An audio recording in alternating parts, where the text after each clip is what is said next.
Hey guys, MJ Madness here, and with the Stanley Cup Final right around the corner, today I'm going to be previewing the matchup and giving you my predictions.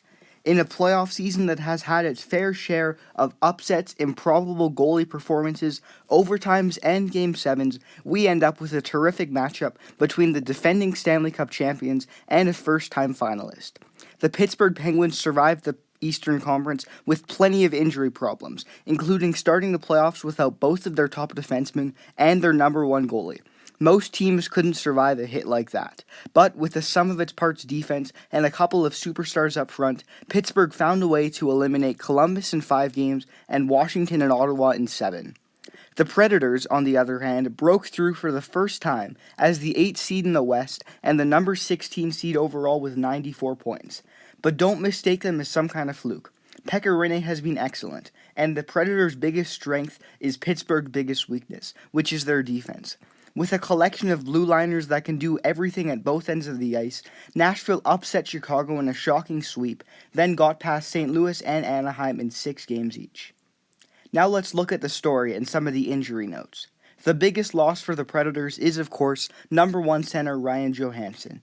Kevin Fiala is also out for the remainder of the playoffs, and Mike Fisher is day-to-day with an undisclosed injury. Looking at Pittsburgh, Patrick Hornquist, Justin Schultz, Tom Kuhnackel, and Chad Ruhwedel each missed most or all of the Eastern Conference Finals. Schultz was the only one who managed to return to the lineup for Game 7. And, of course, star defenseman Chris Letang has missed the entire Stanley Cup playoffs with a neck injury and will not return. Sidney Crosby and Connor Sheary are healthy now, but it is worth noting that both have suffered concussions during this run. This marks the first time that Nashville has made the Stanley Cup Final. It's also the first time their general manager, David Poile, has made it this far after more than 40 years in the business. The only GM that the Preds have ever had, Poile has for years built competitive teams on a budget in Nashville, and has a reputation for being an excellent trader, if you guys remember that Philip Forsberg for Martin Erat trade a couple of years ago. He has a long history of running a team that has drafted and developed top-notch defenders, which is what these Predators are all about. Their best blue liners, though, came via trade. The 2017 Stanley Cup Final may go down as a decisive moment in the post-PK Subban for Shea Weber trade debate. Should the Predators win the Cup in year 1 of this major trade, and with the Habs facing some difficult decisions in an apparent closing window, it would be impossible to say Montreal came away the winners in this trade.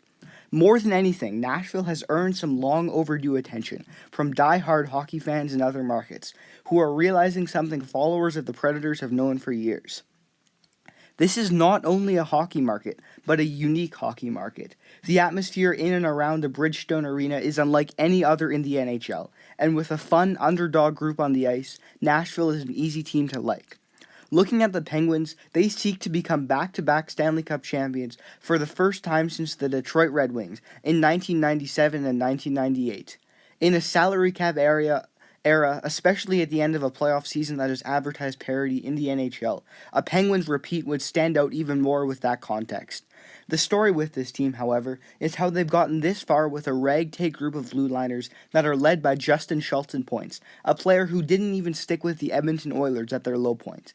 Not only that, but Schultz was one of the many Penguins players who missed playoff time with an injury, sitting out 4 games in the Eastern Conference Final. Brian Dumoulin and 36-year-old playoff rookie Ron Hainsey averaged the most time on ice. A true blue line by committee, the defense was recognized as Pittsburgh's chief weakness when they won the Cup last year, but at least they had Letang. With Marc-Andre Fleury highly likely to be on the move this summer, the Penguins will have an opportunity to use that cap space to improve their defense, so they might be able to come back even better next season. When the Crosby-Malkin Pens won the first Cup in 2009, it was seen as a passing of the torch from one great team, Detroit, to another, and a run of championships could be envisioned. Instead, since then, Chicago and LA emerged as powerhouses, but the Penguins would take that crown back with another win. Malkin and Crosby are getting up there in age, 30 and 29 respectively, but they are still young enough and clearly good enough to win more. So finally, let's get into my prediction for the Stanley Cup Final. It definitely should be an awesome series. Perhaps the best defense in the NHL versus the best offense. And I think it'll be tight, but I'm giving the slight edge to the Nashville Predators. And I see them defeating the Pittsburgh Penguins in 7 games. And I think the Conn Smythe will go to Pekka Rinne, who's had an incredible playoff run so far. But that's it for me. Let me know your predictions for the Stanley Cup Final in the comments section down below. Thank you guys for watching, and take care.